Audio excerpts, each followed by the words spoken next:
అన్నా నమస్తే, నేను మీ జ్వాలని. లైవ్లోకి రావడానికి కారణం ఎందుకంటే 14వ తేదీ సెప్టెంబర్ రాత్రి 8 గంటలకు మ్యాచ్ స్టార్ట్ అయింది. పాకిస్తాన్ ఇండియా స్టార్ట్ అయింది. దాంట్లో ఇండియా ఘన విజయం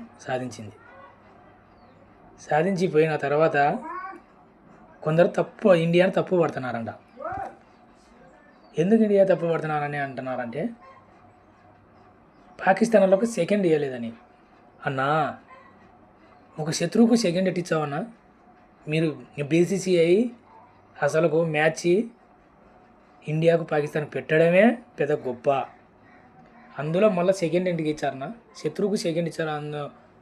ఉగ్రవాదులు వాళ్ళు, ఒక ఉగ్రవాదులతో సమానం వాళ్ళు. వాళ్ళ మైండ్, ప్రతి ఒక్కరి మైండ్ ఉగ్రవాదులతో సమానం పాకిస్తాన్ది. అలాంటి వ్యక్తులకు సెకండ్ ఎట్టించారన్నా? సూర్యకుమార్ యాదవ్ సెకండ్ ఇవ్వలేదు. అసలు ఎందుకు తల తిప్పుతున్నాడు అంటే, తల తిప్పుతారన్నా? ఏంటి తిప్పరు? ఉగ్రవాది దేశంలో పుట్టినావు కాబట్టి ప్రతి ఒక్కరు ఉగ్రవాదులే అని అట్లా చూస్తారన్నా? ఎందుకు నీకు తెచ్చారో చెప్పు అన్న. బీసీసీఐ పెట్టడం తప్పు, ప్లేస్ చేసి ఆడిన తర్వాత మళ్ళీ అదే పొజిషన్ని ఇండియాను తప్పుబట్టి అనకూడదు.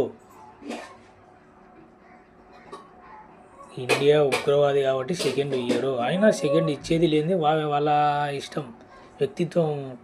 వ్యక్తిత్వాన్ని బట్టి ఉంటుంది వాళ్ళ ఇష్టం. అది సెకండ్ ఇవ్వాలన్నా ఇవ్వాలని మనం తప్పు పట్టడం తప్పు కదా జనాలు. బీసీసీఐ కూడా ఒకటే నిర్ణయించింది.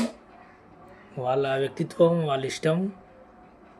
వాళ్ళు ఇచ్చారు, లేకపోతే లేదు. సెకండ్ వాళ్ళ వ్యక్తిత్వాన్ని బట్టి ఉంటుంది.